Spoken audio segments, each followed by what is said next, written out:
You do not need inspiration in order to create. What you really need is commitment. Welcome to a new episode of Let's Be a Music Artist. What exactly is commitment? I had a mentor define it in a very succinct way and want to share it here. Commitment is doing what you said you were going to do long after the emotion you felt when making the commitment has passed. Let's dive into this definition.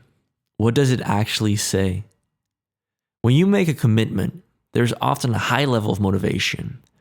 You feel determined and excited to be in the future where you followed through on the commitment and are reaping the rewards.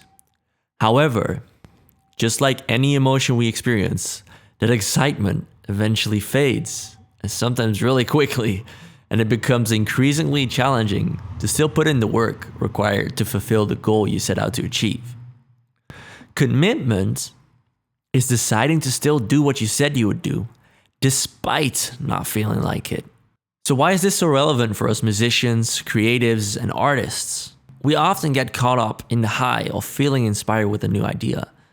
We often get into a flow state and then create with great excitement, but starting is one thing, and finishing is a whole different skill. This is where true commitment comes in. This is where true commitment is the key. But how do you stay committed? We have to take a look at where commitment actually comes from. And it has everything to do with the reason why you are doing what you are doing. When this reason isn't clear, it seems quite meaningless to be committed to any one cause. Therefore, a strong why will be what we need. So what can we use to motivate and convince ourselves to stay committed?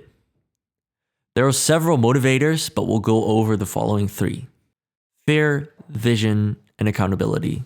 Beethoven created his Ninth Symphony while being driven by a fear of losing his talent and legacy, because at the time, he was growing increasingly deaf. His letters from that period express frustration and despair over his hearing loss, but also determination to keep on creating. This is a great example of using fear as a motivator to follow through on your commitment.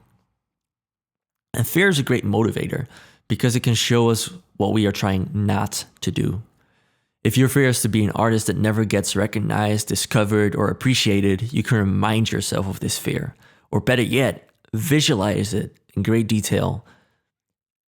Visualize what your life would look like if you were to live this fear for the rest of your life. Imagine what it would feel like, what kind of thoughts you would have, what kind of people you would be around, and how you would talk about your life. This will create a lot of motivation to make sure you follow through on your commitment, so you don't go the opposite direction of what you want to happen.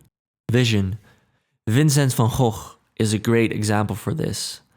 Many of us know that he only sold one painting his entire life, and he didn't enjoy any of the wealth that his paintings are now valued for.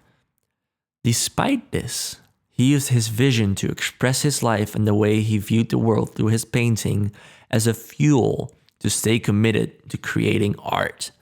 A standout example of commitment. We can all imagine how discouraging it must have felt to have nobody be interested in your art. Vision is a phenomenal motivator because it allows you to work towards a greater future. It is an inspirational tool and one that is exciting. However, the excitement is usually greatest when you first conceptualize your vision. In order to keep it fresh, exciting, and clear, you have to feed it regularly. This can again be done by vividly imagining what it would be like when you are living in the future your vision describes. This will increase your inspiration and make you want to follow through on your commitment in order to achieve the desired end result. Accountability. This can be seen in most of the artists we see today. Connection with your audience is everything. They give feedback and you can see clearly how you are impacting them and contributing to their life experience. This connection leads to a sense of responsibility. There is a reason we call an audience a following. They expect you to lead, and as a leader, you need to take responsibility and deliver consistently. As artists and creatives, we have to consistently deliver our work to them, as our following is expecting us to bring them some kind of value. This could be music that allows them to fully experience an emotion, a book that satisfies their need for adventure, or an artwork that allows them to be completely in the moment. The list goes on.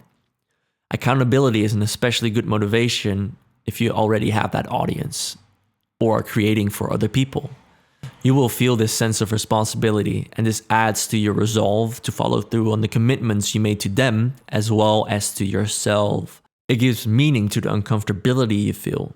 When pushing through that lack of motivation means you can give something to other people, especially when you know those people are counting on it. Using these three motivating forces, commitment can be cultivated and grown through consistently reminding yourself why you are doing what you are doing. For some of us, this will already be done entirely subconsciously. But for many of us, especially in a world filled with so many distractions, it will take a conscious effort to teach our subconscious why we are doing what we are doing. Over time, though, we become the master of our motivation and therefore the creator of endless commitment. If you like this episode, be sure to subscribe, comment your thoughts below, and I'll see you in the next video.